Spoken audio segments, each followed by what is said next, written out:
बिस्मिल्लाहिर्रहमानिर्रहीम अस्सलाम वालेकुम स्टूडेंट्स। इंशाल्लाह आज का जो हमारा टॉपिक है वो है stress and coping in critically ill patient and family in the ICU. तो जो हमने यूनिट नंबर फर्स्ट स्टार्ट किया हुआ है, ठीक है।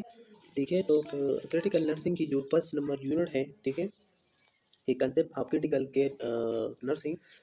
तो उसमें हमने लास्ट पार्ट अभी स्टार्ट किया हुआ है, ठीक है। इंशाल्लाह इस पार्ट में ये यूनिट कवर हो जाएंगे क्योंकि ये बहुत ज़्यादा लेंथी जो है वो यूनिट था, ठीक है। पार्ट्स वाइज डिवाइड हुआ था, ए बी सी डी और इसी तरीके से अप टू एफ तक। तो ये लास्ट पार्ट है, इंशाल्लाह इसमें कवर हो जाएंगी। तो सबसे पहले स्टार्ट करेंगे इसकी इंट्रोडक्शन करेंगे कि जो स्ट्रेस एंड कोपिंग मैकेनिज्म क्यों जो है वो आईसीयू की जो पेशेंट है या उसकी जो एडमिशन होती है उसमें ये क्यों ज़रूरी होती है, उसको प्रोवाइड करना क्यों ज़रूरी होती है। तो पहले ये इंट्रोडक्शन चाहिए। आईसीयू जो इंटेंसिव केयर जो यूनिट है एडमिशन की, it is stressful even for both patient and families. तो फैमिली और पेशेंट दोनों के लिए बहुत ज़्यादा स्ट्रेसफुल इवन होती है। तो इसीलिए जो है उसकी emotional psychological and physical responses are common. तो ये कॉमन, ठीक है। तो इसीलिए ये जो है emotional psychological and physical responses जो है ज़्यादातर कॉमन होती है। मतलब वो मोर इमोशनली जो है बहुत ज़्यादा एंगर होती है और मतलब एनॉक्सिस होती है, ठीक है, नर्वसनेस भी होती है। दूसरी बात ये है कि ये साइकोलॉजिकली स्ट्रेस बहुत ज़्यादा लेते हैं कि वो क्या होगा, मतलब हमारा तो फाइनेंशियली ऐसे है, ये मुख्तलिफ किस्म की प्रॉब्लम है। फिजिकली रिस्पॉन्स जो वो जब आईसीयू में अंदर हो जाती है तो उसकी जो मुख्तलिफ किस्म की जो सेटअप होती है, मतलब वो मुख्तलिफ किस्म की नाइसेस होती है, आवाज़ें होती है ना, तो उसकी वजह से वो घबरा जाती है।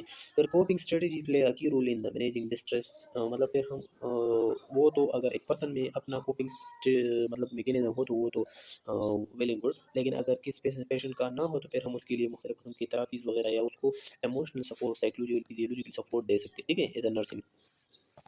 फिर आती है source of stress for patient. तो कौन कौन से सोर्सेज है जिसकी वजह से जो है पेशेंट जो है वो क्या वो स्ट्रेस में आती है ना। तो सबसे पहले जो है पेयर ऑफ डेथ और डिसेबिलिटी। तो वो होप, और इसको ये होप होता है कि जब हम आईसीयू में जाएंगे ना तो आईसीयू में वो पेशेंट जाते हैं जो वो डेथ या डिसेबिलिटी की तरफ लेके जाती है। एक तो ये हो गया स्ट्रेस, कि वो ये सोचता है कि हमें इसका ये डर होती है, होप होती है कि जब हम आईसीयू में जाएंगे तो हम या डेथ होंगी या डिसेबल होंगे। फिर दूसरी जो है वो या हमें पेन एंड फिजिकल डिस्कम्फर्टेबिलिटी हो सकती है, ठीक है। फिर loss of control and independence, मतलब वो लॉस ऑफ वो अपनी जो कंट्रोल है वो खो देते हैं, वो ख़त्म कर लेते हैं, ठीक है। और नंबर जो सोर्सेज हैं जिसकी वजह से स्ट्रेस पेशेंट को आती है आईसीयू की पेशेंट को, तो सेंसरी ओवरलोड भी, अलार्म वगैरह आईसीयू में ज़्यादा होती है, या लाइटिंग भी बहुत ज़्यादा जो है वो होती है, और प्रोसीजर भी ज़्यादा हो रहा है तो इसीलिए मतलब शोर होती है, या मतलब उसको हम कहते हैं ना कि नाइसिस होती है, सेंसरी ओवरलोड बहुत ज़्यादा होती है। तो इसकी वजह से पेशेंट स्ट्रेस में होती है। फिर ये तो पेशेंट की स्ट्रेस की सोर्स हमने पढ़ लिए ना, इसको देखें, ठीक है। लेकिन अभी हम वो सोर्सेज जो फैमिली को ज़्यादातर होती है, ठीक है, स्ट्रेस की। तो source of stress for family के लिए एक तो ये है कि ये अनसर्टेनिटी, अनसर्टेनिंग, मतलब ये है कि फैमिली को पेशेंट के आउटकम के बारे में कोई आता पता नहीं होती ना, कि उसका अब क्या होगा, इसका हालत क्या होगा ना, कि ये तो एक आइसोलेट जगह होती है आईसीयू। तो इसीलिए वो अनसर्टेनिटी की वजह से पेशेंट की आउटकम की उसकी बेखबरी से जो है उसको स्ट्रेस होती है फैमिली को। दूसरा ये है कि उसकी financial strength and distracted routine, मतलब उसकी जो फाइनेंशियल स्टफ होती है ना वो भी ज़्यादातर जो है वो प्रॉब्लम उसमें होगी, ठीक है। तीसरी जो है वो क्या है कि लेक ऑफ इंफॉर्मेशन और प्रॉपर इंफॉर्मेशन और पुअर कम्युनिकेशंस। मतलब फैमिली और जो पेशेंट है उसकी कम्युनिकेशन तो इतना ज़्यादा नहीं होती, क्योंकि वो तो जब आईसीयू में पेशेंट लेके जाते हैं ना तो वो अलग करा देती है अदर बंदों से, इसीलिए वो उसकी जो कम्युनिकेशन इंफॉर्मेशन होती है वो लेक होती, कम होती है। रूल ओवरलोड, मतलब केयर गिवर और फैमिली, ये सब ओवरलोडिंग की वजह से, क्योंकि वो अब अस्पताल में फैमिली रहेगा और जो भी ज़रूरत होगा तो उसको कॉल भी किया करेगा, उसकी वर्क जो भी काम करेगा, तो ये इसकी वजह से फैमिली को भी स्ट्रेस प्रोडक्शन या उसकी जो सोर्सेज हैं वो इस सोर्सेज की बिना पे जो है फैमिली को स्ट्रेस होती है। साइकोलॉजिकली रिस्पॉन्स एंड पेशेंट जब वो साइकोलॉजिकली बहुत ज़्यादा स्ट्रेस में चला जाती है ना तो वो एंग्री, मतलब वो एंगर हो जाती है, सॉरी एंजाइटी में चले जाती है, ठीक है। मतलब वो फ्यूचर में वो सोच करेगा कि हमारा क्या होगा, क्या मसला होगा। डिप्रेशन भी होगा ना, कि उसको अपने आप को जो ऐसा होपलेसनेस और जो है वो पावरलेसनेस नजर आएगा। फिर उसको होप होगा, और स्लीप डिस्टर्बेंस भी उसमें ज़्यादा मतलब प्रोड्यूस होगा। डेलीरियम और आईसीयू जो साइकोसिस होती है, कन्फ्यूजन वगैरह ये चीज़ें भी उसको होगी, और इसी तरीके से फीलिंग ऑफ आइसोलेशन और होपलेसनेस ये होगा, ठीक है। फिर psychological response in family, family को कौन कौन से साइकोलॉजिकली रिस्पॉन्स जो है वो हो रही है, वो फैमिली जो है acute stress and emotional exhaustion, क्योंकि वो बहुत ज़्यादा थके हुए होती है, उसकी इमोशनल और उसकी इतनी स्ट्रेस लेके इतना ओवरलोड हो जाती है ना कि उसको मुकम्मल जो है वो फैमिली इसकी क्या हो जाती है, एग्जॉशन में चला जाती है, मतलब थकावट महसूस करा देती है। फिर क्या, feeling of helplessness and guilt, मतलब वो बहुत ज़्यादा अपने आप को शर्म सा फील करवा देती है, और अपने आप को हेल्पलेसनेस, मतलब वो कंसिडर करते हैं कि हमको कोई भी जो है वो हेल्प वगैरह नहीं करते हो ये, तो ये बातें साइकोलॉजिकली रिस्पॉन्स सिर्फ फैमिली के लिए होती है। एंगर और ब्लेम, तो एंगर और ब्लेम ये भी कर लेती है, ठीक है, वो ऑलरेडी वो तो एंग्री होती है और पेशेंट को भी ब्लेम करते हैं कि इसकी वजह से, ये इस चीज़ की वजह से तो ये होती है। फिर एंगर और जो ब्लेम है, तो एंगर और ब्लेम ये प्रॉब्लम भी हो सकती है।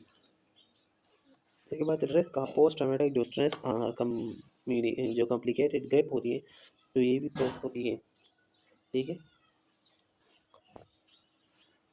तो रिस्क का post traumatic stress and complicated grief, ये सब चीज़ें फैमिली के रिस्पॉन्स में साइकोलॉजिकली होती है due to the patient ICU में जब वो चली जाती है। फिर coping mechanism in patient and family के लिए क्या क्या है, तो पॉजिटिव कोपिंग के लिए आपने चाहिए होती है इस पेशेंट और फैमिली दोनों के लिए कि वो क्या कर ले, सीकिंग सपोर्ट, फेथ, मतलब इंफॉर्मेशन, सीक इंफॉर्मेशन, मतलब उसकी जो नर्स नर्स है, ठीक है, या अंदर उसके साथ जो भी वर्क करते हैं उससे अपने आप को जो है वो इंफॉर्मेशन गेन कर लेते हैं अपने पेशेंट के बारे में।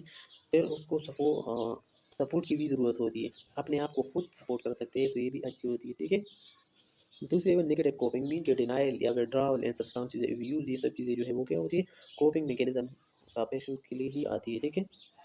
फिर क्या है कि जो coping ability depend on personality, मतलब कोपिंग एबिलिटी भी करवा देती है, ठीक है। को मतलब कि कुछ पेशेंट ऐसी होती है कि वो नेगेटिव कोपिंग में चले जाती हैं, कि जो भी उसको डिस्कम्फर्टेबिलिटी होती है, तो वो फैमिली भी इसी जगह से ज़्यादातर करती है कि उसको पता होती है कि इसको तकलीफ़ है, लेकिन फिर भी वो डिनाई करते हैं, वो नहीं मानते कि हाँ उसको तकलीफ़ वगैरह है।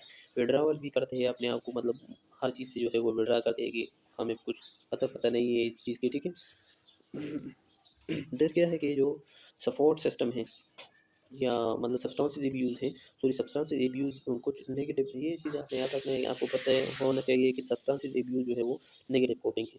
Coping ability depend on the personalities, जो सपोर्ट सिस्टम है एंड पास्ट एक्सपीरियंस, ये सब चीज़ों पे आपकी जो अगर आप एक चीज़ को मतलब कोपिंग कर सकते हैं ना, तो ये आपकी पास्ट एक्सपीरियंस और जो सपोर्टिंग सिस्टम है उस पर डिपेंड करता है।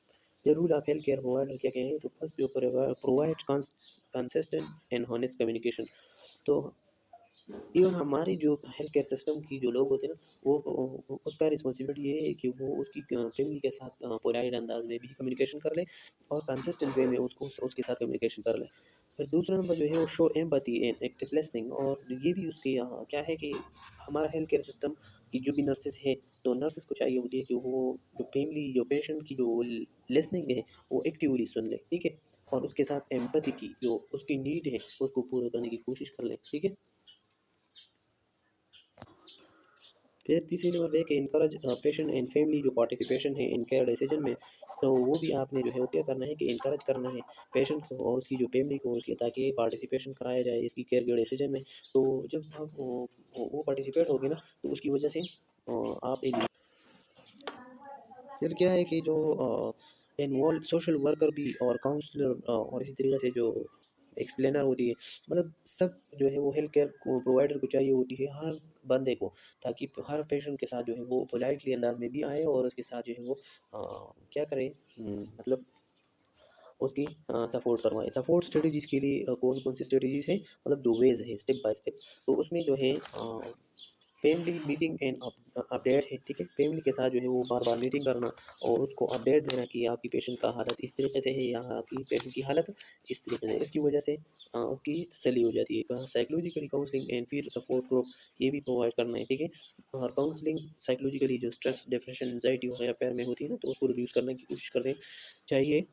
और इसलिए जैसे क्रिएटिंग अक्लेम आईसीयू एनवायरनमेंट, मतलब नॉइस रिडक्शन एंड प्राइवेसी, तो नॉइस रिडक्शन और प्राइवेसी भी उसको कोशिश करना है कि उसकी जो आवाज़ें होती है, अलार्म वगैरह, ये कम करना है और प्राइवेसी को मेंटेन करना है। इसकी वजह से पेशेंट की कॉन्फिडेंशियलिटी भी मेंटेन रहती है। फिर आती है कि जो education about what to expect, मतलब ये है कि आप जो एजुकेशन उसको एजुकेट करते हैं किस चीज़ के बारे में, तो आप इससे उसका कितना बेनिफिट्स एक्सपेक्ट कर सकते हैं, ठीक है। तो education about what to expect to gain needs anything. फिर क्या है कि जो इंडिविजुअल जो फैमिली टू क्रिटिकली इलनेस, तो जब individual and family critically illness के लिए क्या क्या होने चाहिए कि critically illness impact more than just the patient. जो क्रिटिकली इल पेशेंट होती है ना, वो ज़्यादातर जो है वो फैमिली पे बहुत ज़्यादा इन्फेक्ट करेगा, जिस पेशेंट की नहीं, पेशेंट पे इन्फेक्ट नहीं होगा, उस हेल्थ जो फैमिली होती है ना वो बहुत ज़्यादा कुछ लोग ऐसे होते हैं ना कि वो मतलब लफ वन होती है ना, तो उसकी वजह से उसको बहुत ज़्यादा तकलीफ होती है। बहुत patient in family go through emotion and psychological stress, और बहुत जो पेशेंट और फैमिलीज होती है ना, वो क्या होती है, go through emotional and psychologically stress में ही वो होती है। अंडरस्टैंडिंग दियर रिस्पॉन्स हेल्प इम्प्रूव केयर, और उसकी जो रिस्पॉन्सेज होती है उसको अंडरस्टैंड करके उसकी पेशेंट उस पेशेंट की जो है वो केयर इम्प्रूव करना है, ठीक है। फिर बात आती है कि जो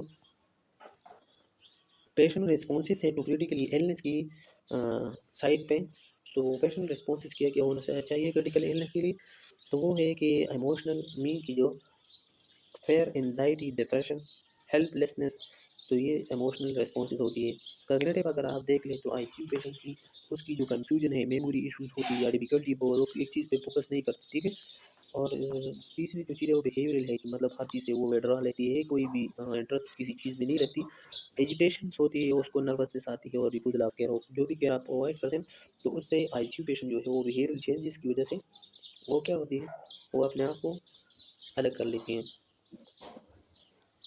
और 4 नंबर जो चीज़ है ना, वो जो कि क्रिटिकल इलनेस पर्सन जो है वो रिस्पॉन्स शो करते हैं, वो है spiritual mean questioning, believe, seeking meaning, ठीक है। मतलब वो क्वेश्चनिंग, वो अपनी बिलीव जो है वो रखती है, और उस बिलीव और मीनिंग के बिना पे जो है वो क्या होती है, वो रिस्पॉन्स शो करते हैं, ठीक है।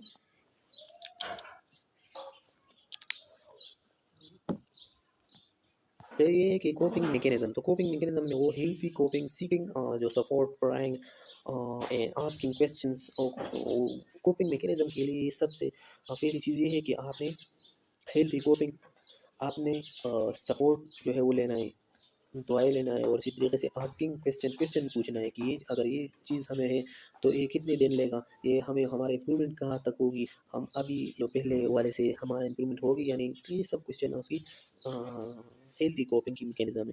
अनहेल्दी कोपिंग मैकेनिज्म ये है कि वो डिनाई कर ले, एंगर कर ले, ठीक है, और सब्सटेंसेस या वगैरह एब्यूज स्टार्ट कर ले, सिगरेट वगैरह या कोई भी नशा वगैरह, तो इसी वजह से इसको हम अनहेल्दी कोपिंग मैकेनिज्म कहते हैं।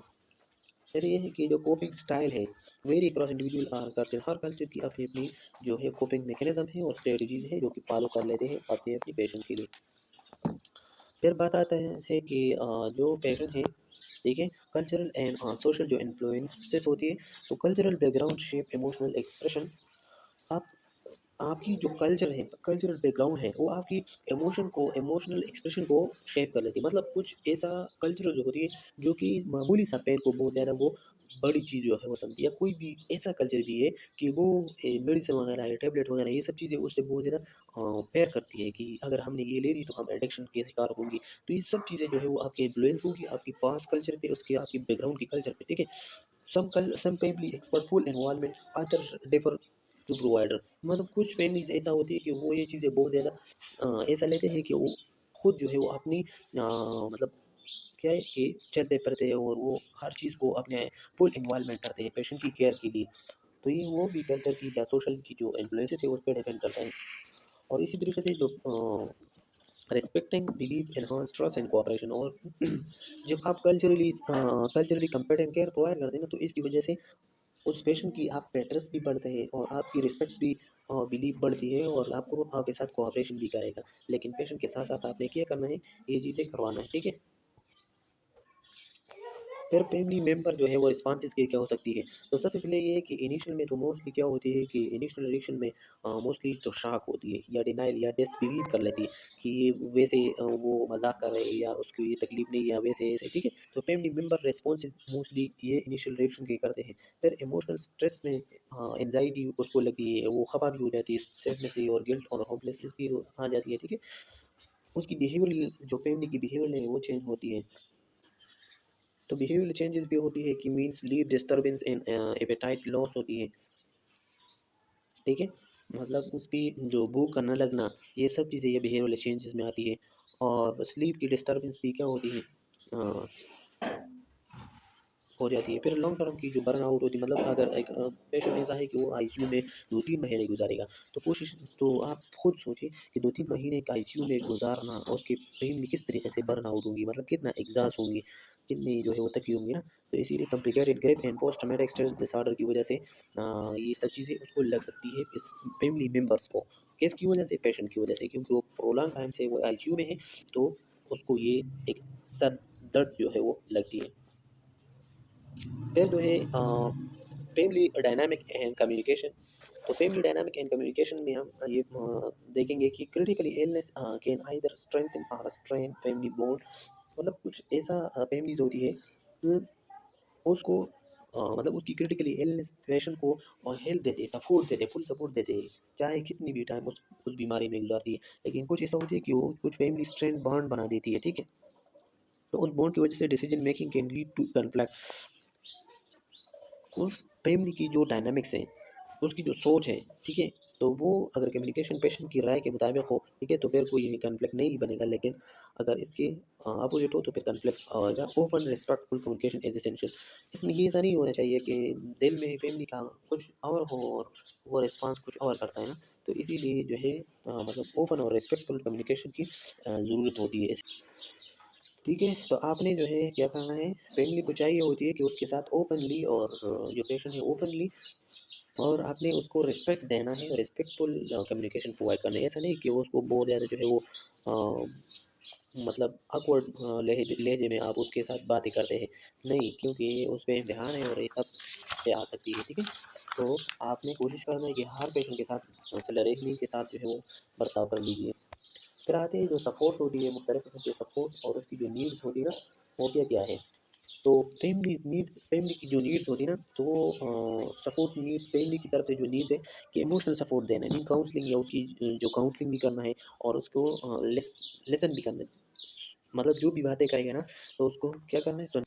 तो इसी तरीके से क्लियर कम्युनिकेशन और कम्युनिकेशन फ्रॉम स्टाफ के साथ जो है वो फैमिली को चाहिए होती है कि वो स्टाफ भी उसके साथ क्लियर कम्युनिकेशन कर ले, पेशेंट के साथ भी, और उसकी जो फैमिली है उसके साथ क्लियर कम्युनिकेशन करा ले, ठीक है, ताकि कोई भी कंफ्यूजन ना रहे। Access to spiritual and religious care. और कोशिश करना है जो हम नर्सेज है ना, तो हम एज अ नर्सिंग अगर आप उस जगह पे काम करते हैं, तो उसको कोशिश करना चाहिए कि जो पेशेंट है या उसकी जो फैमिली है उसको अपनी स्पिरिचुअल, उसकी जो रूहानियत है, उसकी जो रिलीजियस बिलीव होती है ना, उसके मुताबिक आपने केयर प्रोवाइड करना है, ठीक है। उसको जो हम कहते हैं ना कि कंपेटेंस केयर होती है, कल्चरल कंपेटेंट या रिलीजियस कंपेटेंट केयर होती है, वो प्रोवाइड करना। प्रैक्टिकल जो है रिसोर्सेज जैसा कि रेस्ट एरियाज होती है या फाइनेंशियल हेल्प होती है, तो ये सब चीज़ें फैमिली के साथ भी आपने कोशिश करना है और पेशेंट के साथ। फिर रूल ऑफ जो हेल्थ केयर टीम होती है, तो हेल्थ केयर टीम की जो रूल्स होती है वो क्या है, तो शो एम्पैथी। सबसे पहले ये इंपॉर्टेंट पॉइंट है कि आपने पेशेंट की जो फैमिली है उसके साथ जो है वो क्या करना है, एम्पैथी एंड, ठीक है। तो एम्पैथी एंड ट्रैक्टर जो है वो, ठीक है। तो आपने एम्पैथी एंड पैशन जो है वो उसको मतलब उसकी नीड जो है, जो भी नीड होगा, हेल्थ केयर टीम कोशिश करने हेल्थ केयर टीम जो है, चाहे वो नर्सेस हो, चाहे वो पैरामेडिक्स हो, चाहे वो पांडी हो, डॉक्टर हो, जो भी हो, लेकिन हेल्थ केयर जो टीम है उसको चाहिए होती है कि उसकी फैमिली और पेशेंट दोनों के साथ जो है एम्पैथी के साथ और पेशेंट सबर के साथ जो है वो आनी चाहिए, ठीक है। और उसको मतलब उसकी जो नीड्स है उसको पूरी करने की कोशिश करनी चाहिए। दूसरे है कि provide regular update in simple language. मतलब सिंपल लैंग्वेज में जो है वो आपने रेगुलर अपडेट देना है पेशेंट फैमिली को, ठीक है। उसकी वजह से उसकी जो टेंशन है वो रिड्यूस होती है। तीसरी क्या है कि include family and care plan. और ये भी include family and care, family जो है वो आपने केयर प्लान में इंक्लूड करना है। ठीक है। और refer to mental health and spiritual professional as needed. अगर उसको ज़्यादा मतलब क्रोनिक स्ट्रेस हुआ है फैमिली को या उस पेशेंट को, तो दोनों कुछ ठीक है, तो उसको मेंटल हेल्थ की जो डॉक्टर होती है उसके पास, ठीक है, तो इसीलिए जो है वो क्या होती है, रेफर करना है मेंटल हेल्थ या स्पिरिचुअली जो प्रोफेशनल होती है, अगर उसको नीड होती है ताकि उसकी कोपिंग हो जाए। ठीक है, तो आपने उसको मशवरा देना है ताकि वो आप चला जाए। ठीक है। कम जो कंटेम्प्रेरी हाँ इशू इन हाँ क्रिटिकल केयर में होती है, वो क्या क्या होती है ये अभी देख ले। तो कंटेम्प्रेरी मतलब इश्यूज हो सकती है। ठीक है, किसकी वजह से होती है कि critical care medicine is evolving rapidly. तो लाजिम बात है कि एक आप एक पेशेंट है और उसको डायरेक्टली जो है मुख्तलिफ किस्म की मेडिसिन और मतलब टेम्परेरी तौर पर एक टाइम पे सब चीज़ें जो है उसको प्रोवाइड हो जाती है, जैसा कि टेक्नोलॉजिकल एंड सोशल जो सोसाइटल चेंज राइज होती है, new ethical and legal challenges rise होती है। मतलब जब अभी एक पेशेंट एक्सीडेंट वगैरह करता है और वो क्रिटिकली लाइफ थ्रेटनिंग कंडीशन में होती है, जो वो आईसीयू में चली जाती है, तो उसको डायरेक्टली जो है क्रिटिकल केयर की मेडिसिन वगैरह प्रोवाइड करते हैं ताकि रैपिडली और उसको मतलब मुख्तलिफ किस्म की टेक्नोलॉजिकल जो डिवाइसेस होती है उसके साथ कनेक्ट कर लेती है और मुख्तलिफ किस्म के, तो ये और इसमें न्यू जो है मुख्तलिफ किस्म की इथिकल इशूज़ भी आती है। हेल्थ केयर जो प्रोवाइडर्स होती है ना, तो health care providers must stay inform and sensitive to these issues. तो हेल्थ केयर प्रोवाइडर मोस्टली जो है वो कोशिश करते हैं कि इस मस्ट स्टे किया करता है कि inform and sensitive to these issue, ये सब इशूज़ को जो है वो उसकी फैमिली के साथ जो है वो क्या करना है, इन्फॉर्म करना है। Increase use of life sustaining technology, तो ये भी उसको इशू आ सकती है क्रिटिकल केयर के टाइम पे कि मुख्तलिफ किस्म की टेक्नोलॉजी उसको यूज़ होती है उस लाइफ सस्टेनिंग लाइफ को रिगेन या रिस्टोर करने के लिए। रिसोर्सेज लिमिटेशन मीन जो बेड्स वेंटिलेशन स्टॉप ये सब चीज़ें, तो ये भी हो सकती है अगर मतलब रिसोर्सेज ठीक ना हो या लिमिटेशन हो, बेड ज़्यादा नहीं है। ठीक है, और तो ये भी मतलब एक इशू हो सकती है कुछ टाइम की। ठीक है, एजिंग पॉपुलेशन विद मल्टीपल जो कोमोर्बिडिटीज़ होती है, तो कुछ ऐसे मतलब बुजुर्ग होती है या ओल्ड एज के लोग होती है जिसको मल्टीपल जो कोमोर्बिडिटी के साथ जो है वो आया हुआ है, मतलब उसको ज़्यादा प्रॉब्लम्स होती है ना, तो वो भी ज़्यादा रिस्क पर होती है। Burnout and mental health challenges for staff, तो ये सब चीज़ें स्टाफ के लिए जो है बहुत ज़्यादा क्या होती है, सर दर्द होती है। ठीक है, फिर क्या है कि एथिकल प्रिंसिपल, वो कौन कौन से एथिकल प्रिंसिपल है जो कि मतलब आईसीयू में होती है। तो पहला तो ये ऑटोनॉमी होती है। Autonomy mean respecting patient choice, जो पेशेंट चाहता है वो उसके मुताबिक करना चाहिए, तो नहीं होते ना। यही चीज़ में आती है कि एथिकल साइड पे जो भी क्वेश्चन आएगा, तो ये चीज़ों को हमें याद रखना है कि अगर पेशेंट की मतलब रिस्पेक्टिंग चॉइसेस को देखना है। ठीक है, उसकी ऑटोनॉमी को देखना है, जो भी ऑटोनॉमी होगा। ठीक है, बेनिफिशंस मीन के उसकी acting and the patient best and trust, मतलब आपने उसके आईसीयू की जो पेशेंट है उसको बेनिफिशंस मतलब आप जब भी केयर प्रोवाइड करते हैं तो एज अ बेनिफिशंस प्रोवाइड करना है, मीन कि जो भी काम कर देगा, जो भी एक्ट होगा वो पेशेंट की बेस्ट इंटरेस्ट पे होगा। नॉन माल पॉइंट्स यही है कि अवॉइडिंग हार्म, आपने ये भी एथिकल एक प्रिंसिपल है कि आपने हार्म को अवॉइड करना है पेशेंट से। जस्टिस मीन के fair distribution of resources and care आपने प्रोवाइड करना है। फिर कॉमन एथिकल जो डायरी मार्क इन आईसीयू में आती है कि जो भी पेशेंट आईसीयू में आते हैं ना, तो वो एक ऐसा प्रॉब्लम होती है ना कि इन ऑफ लाइफ डिसीजन होती है। मतलब इन ऑफ लाइफ डिसीजन इसलिए हम कहते हैं ना कि मतलब ये एक एक जो है वो और मतलब एक्सप्लेन किया हुआ है, लेकिन मैं आपको बताता हूँ कि इन का मतलब ये है कि अगर इस टाइम पे इसका सही तरीके से इवैल्यूएशन नहीं हुआ, तो फिर ये एंड ऑफ लाइफ इसका हो सकती है, डेथ की तरफ हो सकती है। लेकिन अगर उसको अच्छी तरीके से नर्सेज ने हैंडल किया, तो फिर वो हो सकता है कि उसकी लाइफ एक्सटेंड हो जाए। ठीक है, वो बच जाए। ये भी इथिकल डायलेमा बन जाती है। और ज़्यादातर इशू इससे होती है कि एंड ऑफ लाइफ डिसीजन में कि अगर हम ये सर्जरी करते हैं, आपसे ये इन्फॉर्म कंसर्ट साइन करते हैं ना, तो ये इथिकल डायलेमा होती है। ये आपको बताती है कि अगर बाद में कोई भी मसला आया तो हम जिम्मेदार नहीं होंगे। दूसरी है कि डू नॉट रिससिटेट, मतलब डीना जो है वो ऑर्डर अगर पेशेंट करता है कि हम जो भी कंडीशन में चला जाए, या उसकी फैमिली वाला ये बताती है ना कि जो भी कंडीशन आ जाए, लेकिन हमें सीपीआर वगैरह नहीं करना है, तो उसके साथ आपने ये डायलीमा लिखना है कि do not resuscitate, do not. ठीक है, ये किसने पेशेंट की मतलब ऑर्डर की हुआ है, इसकी फैमिली ने, इसकी पेशेंट ने, ठीक है। अगर पेशेंट चाहते हैं कि करवाए, लेकिन अगर पेशेंट नहीं चाहते कि ना करवाए, डू नॉट रिससिटेट की बात करते हैं, तो फिर नहीं करना चाहिए। विदहोल्डिंग और ट्रीटमेंट, तो ट्रीटमेंट और ये सब चीज़ें जब आप उसको विड्रा करते हैं या प्रोवाइड करते हैं, तो ये भी क्या एथिकल डायलीमा बन जाती है कि अब हम इससे जो ट्रीटमेंट है वो ख़त्म कर लें या उस ट्रीटमेंट को होल्ड कर लें। Concern and decision making in for अनकॉन, तो जो अनकॉन्शियस पेशेंट के लिए आईसीयू में कंसर्न फॉर्म जो है वो ये क्या होती है, ये एथिकल डायलीमा होती है, ठीक है। अभी लीगल इसके बाद जो है हम पढ़ेंगे कि लीगल कौन कौन सी इश्यूज है इन आईसीयू प्रैक्टिस में। तो पहला ये है कि इन्फॉर्म कंसेंट एंड डॉक्यूमेंटेशन जो है वो आपने लीगल इशू जो है वो क्लियर करना है, इस पे प्रैक्टिस करना है, ठीक है। तो जो भी पेशेंट की प्रोसीजर वगैरह होती है तो इन्फॉर्म कंसेंट पहले से साइन होना चाहिए। और why advance directive in living wills, surrogate mean चलाना है डिसीजन मेकिंग, मतलब जो भी डिसीजन मेकिंग है ये सब चीज़ें जो है आपने खुद जो है उस ऊपर डिसीजन लेना है as a nurse. Legal implication of medical जो नेग्लिजेंस है ये आपने जो है वो क्या करना है, प्रोवाइड करना है।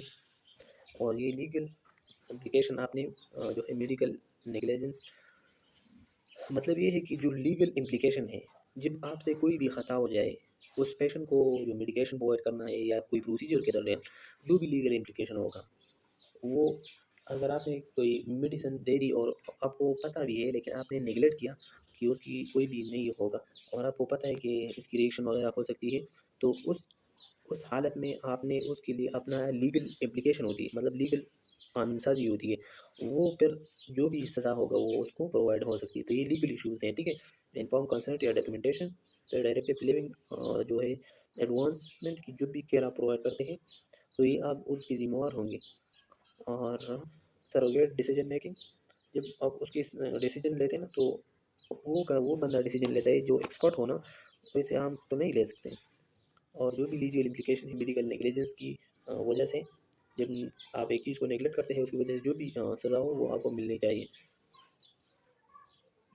फिर end of life care and decision जो है वो मेकिंग, इन ऑफ लाइफ में balancing life sustain treatment with quality of life, मतलब इन ऑफ लाइफ केयर वो होती है कि जो जो पेशेंट टर्मिनली इल हो तो उसको हम क्या सिर्फ और सिर्फ जो सिम्टोमेटिक जो है वो ट्रीटमेंट देते हैं, ठीक है, ताकि उसकी जो लाइफ है वो क्या हो जो वो बैलेंस में रह जाए, ठीक है, उसकी ट्रीटमेंट करनी होगी। फिर है कि फैमिली एंड प्रोवाइडर डिसएग्रीमेंट, मतलब जो फैमिलीज होती है या प्रोवाइडर्स होती है वो डिसएग्रीज हो जाती है, तो ये भी आपने क्या करना है, इन अप्लाई केयर या डिसीजन मेकिंग ही प्रोवाइड करना है। तीसरी एक एथिकल फ्रेमवर्क फॉर फेलियरिव केयर के लिए, फेलियरिव केयर वो केयर होती है जिसमें हम इन अप्लाई केयर लेते हैं, ठीक है, पेशेंट को जो सिर्फ और सिर्फ सिम्टोमेटिक केयर प्रोवाइड करते हैं, तो ये क्या होती है, ये मतलब एथिकल फ्रेमवर्क ऑफ फेलियरिव केयर होती है, ठीक है। फिर ये है कि आईसीयू की जो रिसोर्स होती है, एलोकेशन एंड इक्विटी, मतलब इक्विटी मीन की जो आपने नीड के हिसाब से देना है। अगर एक पेशेंट को नीड ज़्यादा है तो उसको ज़्यादा प्रोवाइड करना है, और अगर अदर पेशेंट को नीड नहीं है तो उसको कम प्रोवाइड करना है। मतलब नीड के मुताबिक जो भी एलोकेशन ऑफ रिसोर्सेज हो जाती है, प्रोवाइडेशन ऑफ रिसोर्सेज होती है, उसको हम इक्विटी कहेंगे, ठीक है। ट्राइज डिसीजन जो है वो ड्यूरिंग जो पेंडेमिक एंड क्राइसिस, तो क्राइसिस या पेंडेमिक वो कंडीशन होती है जो एक टाइम पे बहुत ज़्यादा केसेस आ जाती है, ठीक है, एक प्रॉब्लम एराइज होती है, तो उस टाइम पे हम कोशिश करते हैं कि जिसको प्रायोरिटाइज करा ले, और जिसको नीड ज़्यादा है या उसको बचाने के लिए उसकी नीड ज़्यादा है तो उसको हम क्या कर लेते हैं, उसको हम मतलब पहले प्रोवाइड कर लेते हैं। दूसरा जो है वो क्या है कि assist to ICU for marginalize population, मतलब ये है कि आपने आईसीयू की जो पॉपुलेशन है उसको दे के आपने सब को सब जो है वो जनरलाइजेशन करवाना है, और आपने उस जो भी मार्जिन की रिक्वायरमेंट होगी वो आपने प्रोवाइड करना है। Ethical use of limited resources, आपने उसके लिए जो है वो जो भी एथिकल रिसोर्सेज होगा, मतलब एथिकल जो भी लिमिट होगा उसकी वो आपने रिसोर्सेज लोकेट करना है। फिर ये है कि जो रूल आप ICU nurse and multi disciplinary teams के साथ जो है वो, सबसे पहले ये आईसीयू नर्स का जो रूल है ये है कि वो educating for the patient rights के लिए जो भी राइट्स होगा पेशेंट की वो पूरा करने की कोशिश करेगा, ठीक है। फिर ये है कि communicating transparently with family, family के साथ जो है वो क्या होगी, वो ट्रांसपेरेंटली जो है वो अपना फंक्शन परफॉर्म करेगा। तीसरी पे ये है कि ethical consultations and team work जो है वो इन डिसीजन डिसीजन के लिए, ठीक है। तो एथिकल कंसल्टेशन जो है वो आपने ज़रूर करना है, ठीक है, ताकि जो भी टीम वर्क जो डिसीजन परफॉर्म करते हैं, ठीक है, तो एथिकल कंसल्टेशन और टीम वर्क डिसीजन ज़रूरी होती है इसमें। फिर इसमें बात आती है कि जो malnutrition and unfeeding across the continuum, तो इसकी वजह से क्या प्रॉब्लम हो सकती है। तो हॉस्पिटलाइज पेशेंट के लिए अप्रॉक्सीमेटली जो है वो 31 से लेके 45% माल नरिश होती है। मतलब ये जब भी ट्रीट होती है ना, तो इन जो आईसीयू होती है उसमें 31 से लेके 45% तक जितने भी लोग होती है वो माल नरिश की कंडीशन में हॉस्पिटलाइज टाइम पे होती है, क्योंकि हर एक को अपनी वो अच्छी तरीके से नहीं परफॉर्म कर लेती ना, तो इसीलिए उसकी जो न्यूट्रिशन है वो कम पड़ जाती है और माल नरिश की कंडीशन में पेशेंट चले जाती है। तो हम आपको भी बताते हैं और हम खुद भी इस पे अमल करते हैं कि जो भी पेशेंट का नीड होगा, जो भी पेशेंट का रूटीन होगा खाने पीने का, ठीक है, उसकी न्यूट्रिशन का लेने का, तो वो उसको प्रोवाइड करनी चाहिए, क्योंकि ये आप अपनी प्रोफेशन के साथ जो है वो जुल्म करते हैं फिर जब आप अपनी ड्यूटी परफॉर्म नहीं करते अच्छी तरीके से। फिर क्या है कि patient energy depletion and poor patient outcome. तो जो भी जब न्यूट्रिशन एक पेशेंट को नहीं मिलेगा तो उसकी जो रिकवरी है वो तो पॉसिबल नहीं है ना। तो कोशिश करनी है कि जो हॉस्पिटलाइज पेशेंट होगी उसके लिए अच्छी चीज़ जो है वो फूड वगैरह ये चीज़ें प्रोवाइड करनी चाहिए, ठीक है। फिर आती है आईसीयू जो पेशेंट है, तो ICU patient increase risk of mall nutrition, nutrition adequacy is poor, hyper catabolic state and poor delivery intolerance. मतलब ये है कि एक तो उसकी अपनी रीजंस है कि वो हाइपर कैटाबॉलिक स्टेट है, मतलब वो जल्दी जल्दी फूड जो है वो डिस्ट्रक्ट करती है। और दूसरी जो है वो पुअर डिलीवरी है, उसको अच्छी तरीके से वो फूड मिल नहीं रहा है जो उसको रिक्वायर्ड होती है, ठीक है।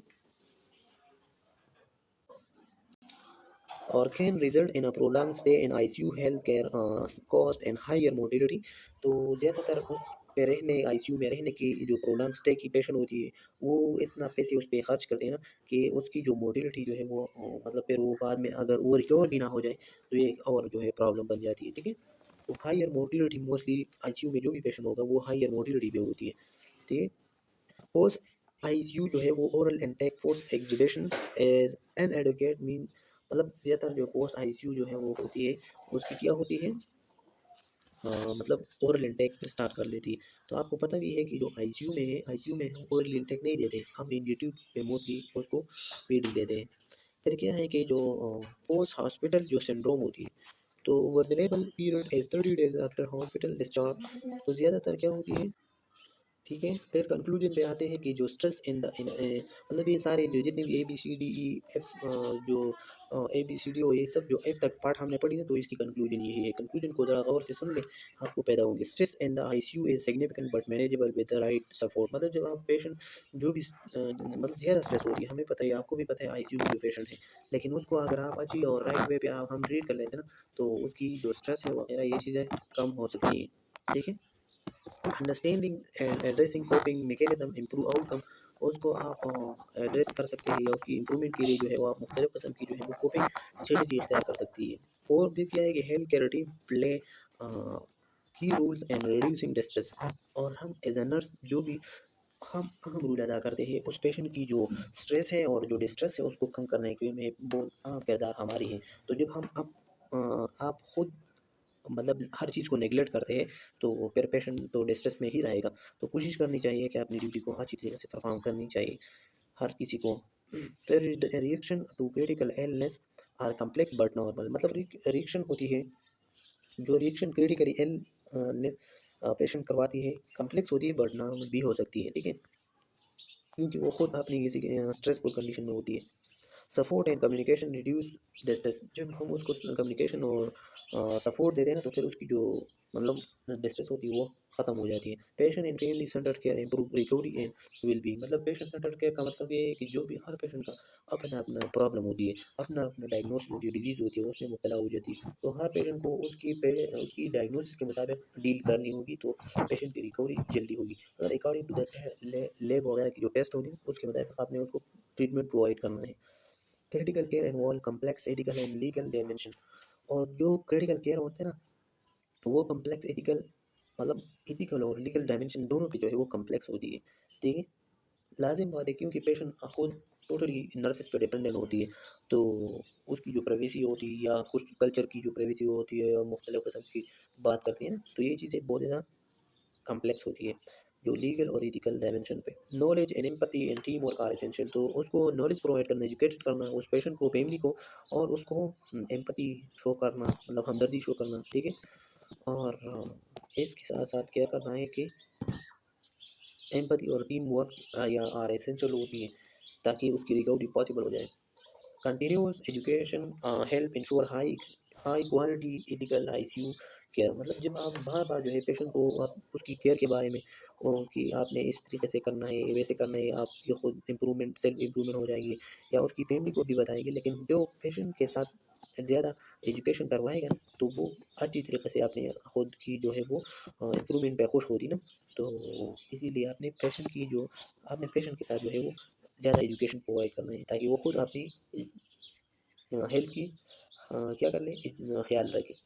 तो thank you so much for your whole unit lecture. ठीक है, unit number 1 critical care nursing major subject in 7th सेमेस्टर BCM। ठीक है, खुदा हाफिज़, अपना ख्याल रखिए।